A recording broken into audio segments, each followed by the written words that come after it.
بسم اللہ الرحمن الرحیم رب اشرح لی صدری ویسر لی امری واحلل عقدۃ من لسانی یفقہوا قولی۔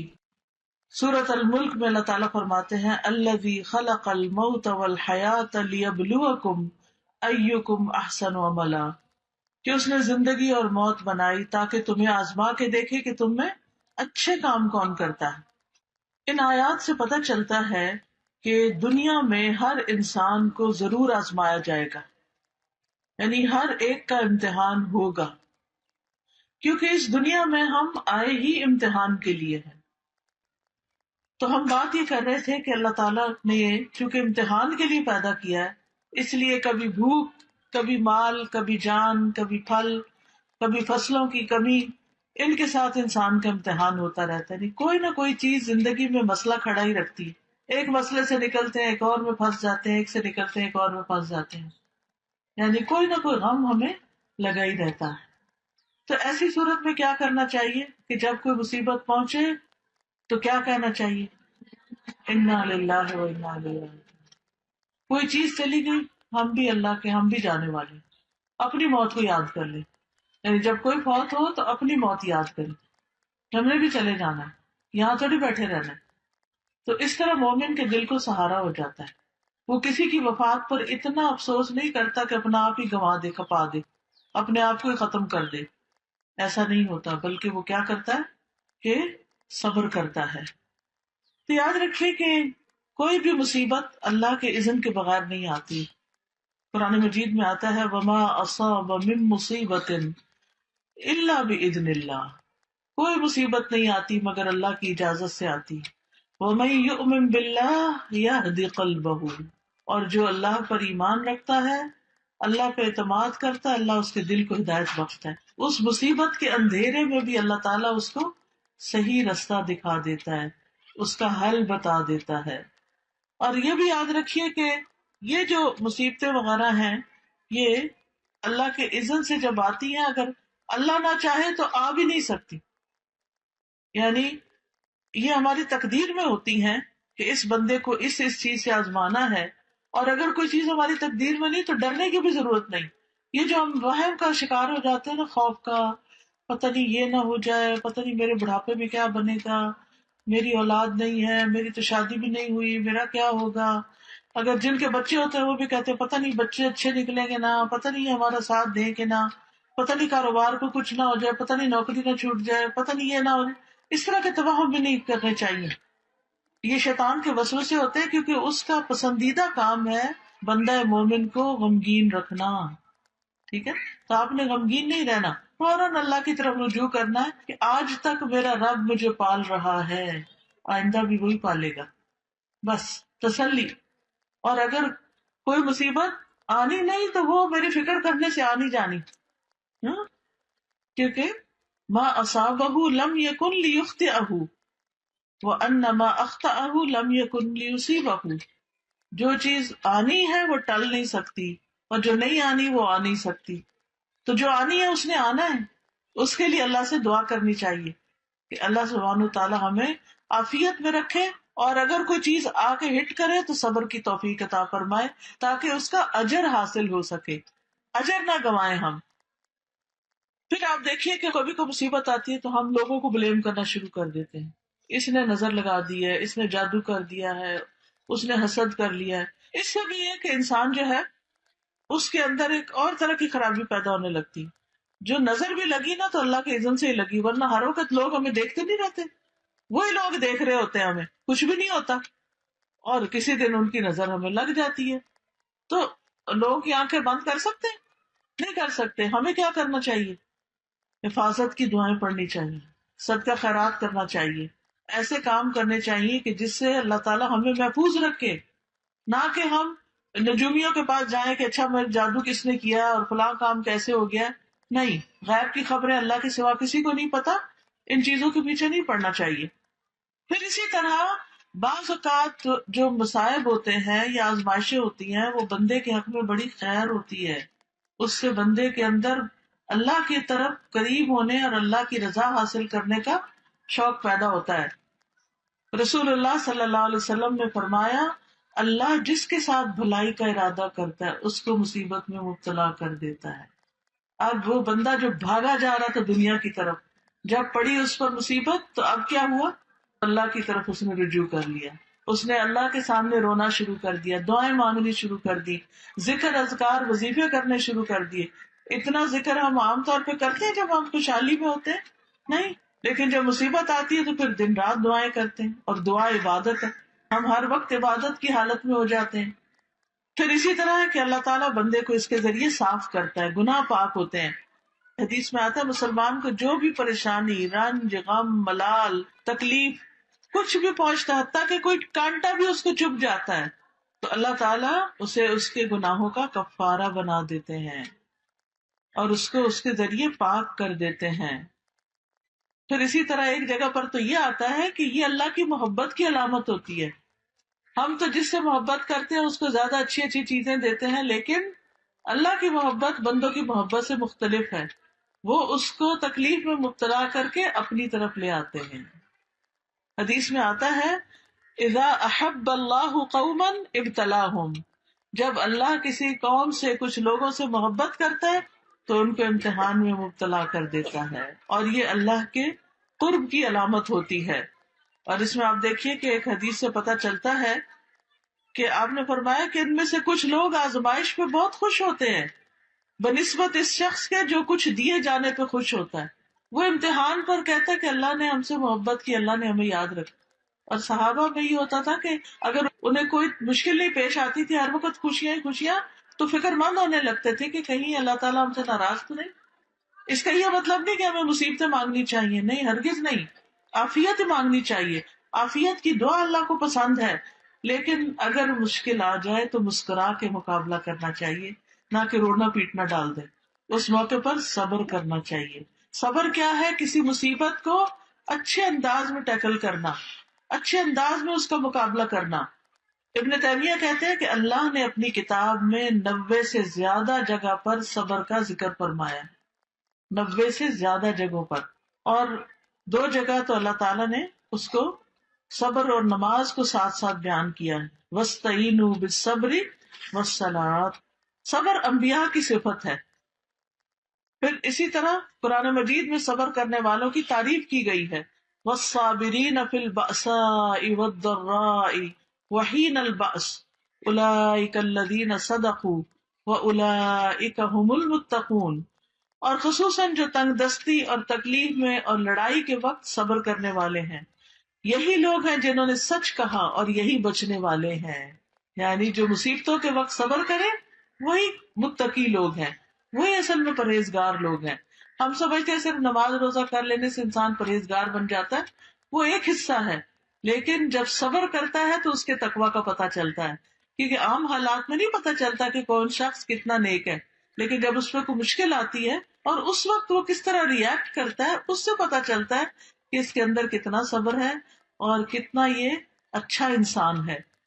دیکھیں اچھے حالات میں تو سارے ہی اچھے ہوتے ہیں، کیسے فرق پتہ چلے گا؟ جب کوئی آپ کو لطیفے سنا رہا ہوگا تو آپ سبھی ہنس رہے ہوں گے، لیکن وہ شخص جو تکلیف کے وقت مسکرا دے، اللہ کی تعریف بیان کر دے، اللہ کی تقدیر پہ راضی ہو جائے، اللہ اس کے دل کو ٹھنڈک عطا فرما دیتا ہے.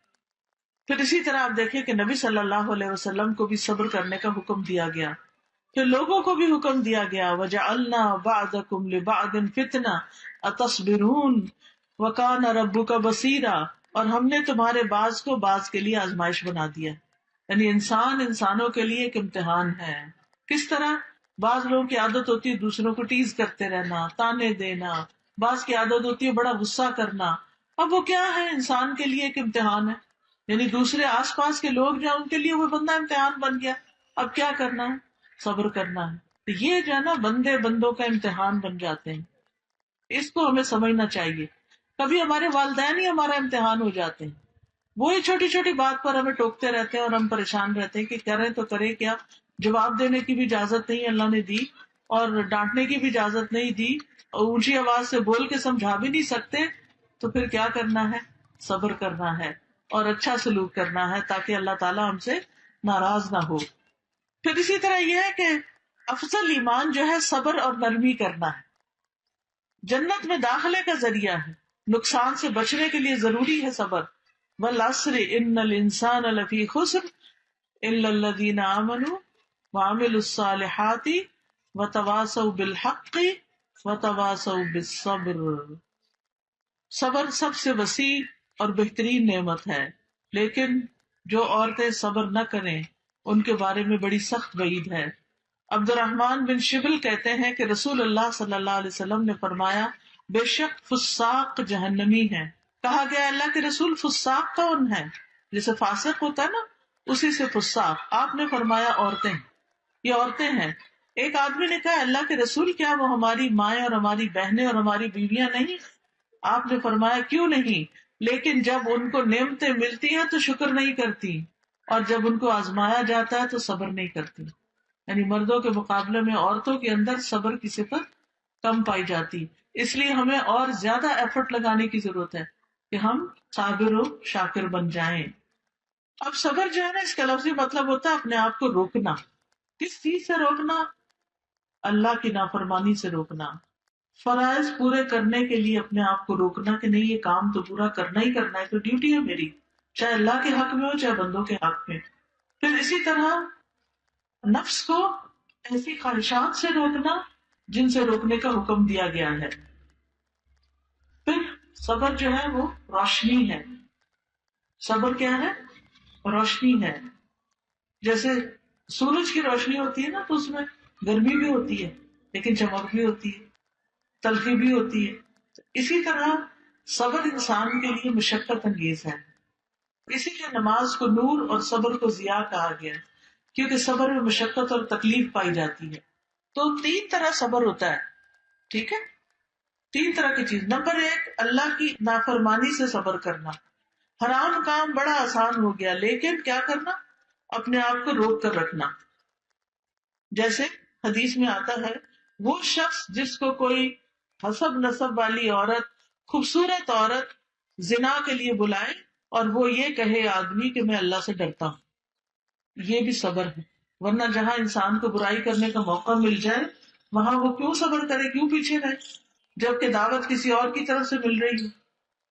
دوسرے، اللہ کی اطاعت پر کاربند رہنا اور صبر کرنا، یعنی اللہ سبحانہ وتعالیٰ کی فرما برداری کرتے رہنا، چاہے گھر میں ہو چاہے گھر سے باہر ہو چاہے کہیں بھی ہو.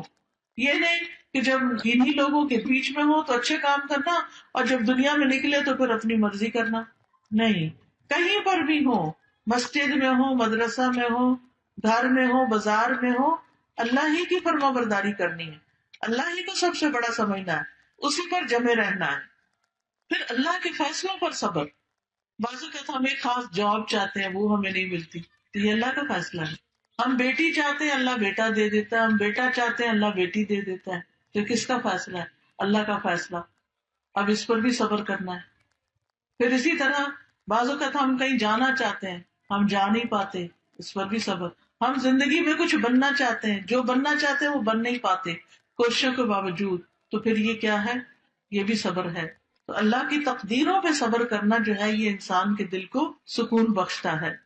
پھر صابرین کے لیے اللہ کے وعدے ہیں. یہ جو آیت میں نے آپ کے سامنے پڑھی اس میں 3 وعدے کیے گئے ہیں. نمبر 1، اولئک علیہم صلوات، کہ ایسے لوگوں پر رب کی مہربانیاں ہیں، ورحمت، اور رب کی رحمت ہے، واولئک هم المہتدون، اور یہ لوگ ہدایت پا گئے ہیں.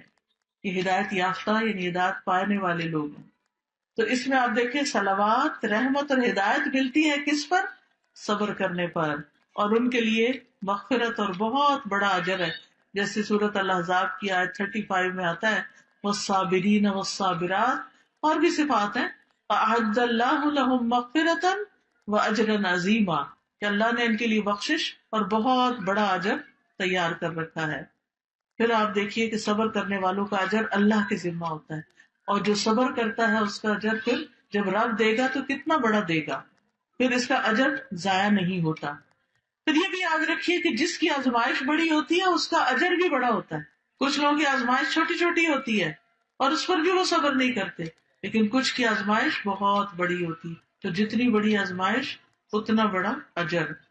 پھر صبر کرنے والوں کو خوشخبریاں دی گئی خیر کثیر کی، اللہ کی مدد ملنے کی، اللہ کا ساتھ ملنے کی. وَاصْبِرُوا ان اللہ مع الصابرین، صبر سے کام کرو گے نا تو اللہ کا ساتھ ہوگا تمہارے. پھر فرشتوں کا ساتھ ملتا ہے، اللہ کی محبت ملتی ہے. واللہ یحب الصابرین، اور اللہ تعالیٰ محبت کرتا ہے صبر کرنے والوں سے. سبحان اللہ، جس بندے سے پھر اللہ محبت کرتا ہے اس کی شان ہی کیا. اللہ تعالیٰ جبریل کو بلاتے ہیں، میں فلاں بندے سے محبت کرتا ہوں، تم بھی کرو. جبریل بھی کرتے ہیں، وہ آسمان والوں میں پکارتے ہیں، آسمان والے محبت کرنے لگتے ہیں، پھر وہ محبت زمین والوں میں اتارتی جاتی ہے. تو اس لیے بہت ضروری ہے کہ ہم اللہ کی محبت حاصل کرنے کے لیے صبر کریں. وَلِرَبِّكَ فَاصْبِرْ، اپنے رب کی خاطر صبر کرو. رب نے حکم دیا ہے، رب اس کی جزا دے گا. پھر اسی طرح یہ ہے کہ انسان کو کامیابیاں نصیب ہوتی ہیں. یا ایھا الذین آمنوا اصبروا وصابروا ورابطوا واتقوا اللہ لعلکم تفلحون. اے لوگوں جو ایمان لائے ہو، صبر کرو اور مقابلے میں جمے رہو اور ڈٹے رہو اور اللہ سے ڈرو تاکہ تم کامیاب ہو جاؤ. صبر کرنے والے کو عزت ملتی ہے. بے صبرہ بندہ جو ہے دوسروں کی نگاہ سے گر جاتا ہے. دین کی امامت بھی صبر کرنے والوں کو ملتی ہے. بنی اسرائیل کے بارے میں فرمایا وَجَعَلْنَا مِنْهُمْ أَئِمَّةً يَهْدُونَ بِأَمْرِنَا لَمَّا صَبَرُوا وَكَانُوا بِآيَاتِنَا يُوقِنُونَ. اور ہم نے ان میں سے کئی پیشوا بنائے جو ہمارے حکم سے ہدایت دیتے تھے جب انہوں نے صبر کیا. یعنی امامت کس کے لیے؟ جو صابر ہو. پھر دشمن کی چالوں سے بھی انسان بچ جاتا ہے. انسان کو غور و فکر کرنے کی توفیق نصیب ہوتی ہے. دنیا اور آخرت کی نعمتیں اور برکتیں نصیب ہوتی ہیں. بے حساب اجر ملتا ہے. قرآن مجید میں آتا ہے انما یوفی الصابرون اجرهم بغیر حساب، کہ صبر کرنے والوں کا اجر بے حساب ہے، بے حساب. اس کا بدلہ جنت ہے. سلام علیکم بما صبرتم فنعم عقبی الدار. جنت کے بالا خانے بھی صابرین کے لیے ہیں. وجزاہم بما صبروا جنتا وحریرا. کتنی بڑی بڑی خوشخبریاں ہیں. اب صبر کا طریقہ کیا ہے کہ انسان اللہ کی خاطر چپ ہو جائے. اگر کسی نے کوئی غلط بات کہی، اللہ کی خاطر کسی پر ظلم اور زیادتی نہیں کرے، اپنے آپ کو روک لے. خود بھوک بھی لگی ہے، اللہ کی خاطر صبر کر کے دوسرے کو کھلا دے. یعنی صبر اللہ کی خاطر کریں گے تو ہی اجر ملے گا. دوسرا یہ کہ صدمہ ہونے کی پہلی چوٹ پر، یہ نہیں کہ کسی کے وفات کی خبر سنی بین کر کرا کے ٹھنڈے ہوئے تو کہا اب میں صبر کر رہی ہوں. نہیں، بین کرنا ہی نہیں ہے، چیخنا چلانا ہے ہی نہیں. پھر یاد رکھیے صبر کوشش سے آتا ہے. جو نیت اور ارادہ کرتا نا، ول پاور سے آتا ہے کہ انسان کہے کہ میں نے کرنا ہی کرنا ہے صبر. جب آپ نے ارادہ کر لیا تو اللہ تعالیٰ آپ کے لیے آسانی کر دے گا. پھر اسی طرح دل سے اللہ کا شکر نہیں کرنا، یعنی صبر جمیل کرنا. پریشانی کا ذکر صرف اللہ سے کرنا، بندوں سے نہیں کرنا، بندوں سے شکوہ نہیں کرنا. حدیث میں آتا ہے اللہ تعالیٰ فرماتے ہیں جب میں اپنے مومن بندے کو آزماتا ہوں اور وہ تیمارداری کرنے والوں کے سامنے میرا شکوہ نہیں کرتا تو میں اس کو اپنی قید سے آزاد کر دیتا ہوں، یعنی اس کو صحت دے دیتا ہوں. اس کے پہلے گوشت کے عوض بہترین گوشت عطا کرتا ہوں اور اس کے پہلے خون کے بدلے بہترین خون دیتا ہوں، اور وہ اثر نو عمل کرنے لگتا ہے. اسی لیے آپ نے دیکھا ہوگا کہ کچھ لوگ ماشاءاللہ بڑی بڑی بیماریوں کے بعد بھی بالکل صحت یاب ہو جاتے ہیں اور وہ اللہ سے کوئی گلہ شکوہ نہیں کرتے. پھر زبان سے انسان رب کی رضا کے کلمات نکالے، یہ صبر کا طریقہ. اگر کوئی تکلیف میں بھی اور پوچھے کیا حال ہے تو یہ نہ کہے کچھ نہ پوچھو کوئی حال نہیں. یہ نہیں کہنا، کیا کہنا ہے؟ الحمدللہ، جس حال سے رکھے راضی ہیں، رب سے راضی رہنا ہے. خیر کے کلمات بولنا، جزا فضا نہیں کرنی، بری باتیں نہیں زبان سے نکالنی، اللہ کے بارے میں بدگمانی نہیں کرنی، نوحہ نہیں کرنا، اللہ کو الزام نہیں دینا. اور پھر صبر کے مواقع کون کون سے ہیں؟ لوگوں کی باتوں پہ صبر کر. لوگوں کی باتوں پہ صبر کیسے ہے کہ جو مرضی کہیں آپ نے اللہ ہی کی عبادت کرنی ہے، اللہ کی اطاعت کرنی ہے. ورنہ کیا ہوتا ہے، ہم قرآن میں ایک حکم پڑھتے ہیں کہ اپنے آپ کو ڈھانکیں عورتیں. اب وہ جب ڈھانکتی ہیں تو لوگ باتیں کرنے لگتے ہیں، دیکھو یہ تو کیا مولانی بن گئی ہے. تو ہم کہتے ہیں ہاں ہے لوگ بات کریں گے، چھوڑو پرے، ہم نہیں اللہ کا حکم مانتے. یہ تو نہیں کہتے اللہ کا حکم نہیں مانتے، لیکن پردہ نہیں کرتے، یا کہیں کرتے اور کہیں نہیں کرتے. لیکن جو صبر کرے گا وہ عمل کر جائے گا. وہ کہے گا میرا رب وہاں بھی ہے، میرا رب یہاں بھی ہے، ان لوگوں نے میرا کیا بگاڑ لینا ہے، مجھے کیا زیادہ سے زیادہ نقصان دے دیں گے. چار باتیں ہی ہیں نا، ایک کان سے سنے دوسرے سے بندہ نکال دے، کرے وہی جو رب چاہتا ہے. ہم تو کہتے ہیں کریں گے وہ جو ہمارا دل چاہتا ہے، نہیں، کریں گے وہ جو رب چاہتا ہے انشاءاللہ۔ اسی طرح جب کوئی ستائے تو اس وقت بھی صبر کرے۔ ایک شخص نبی صلی اللہ علیہ وسلم کے پاس آیا اور اپنے پڑوسی کی شکایت کرنے لگا، آپ نے فرمایا جاؤ اور صبر کرو، کوئی بات نہیں۔ لیکن ہمیں کوئی سنائے تو ہم اس کے ہاں میں ہاں ملا دیتے ہیں اور کہتے ہیں تم تو بڑے مظلوم مسکین ہو۔ پھر اسی طرح غلط الزام لگانے پر بھی صبر کرنا چاہیے۔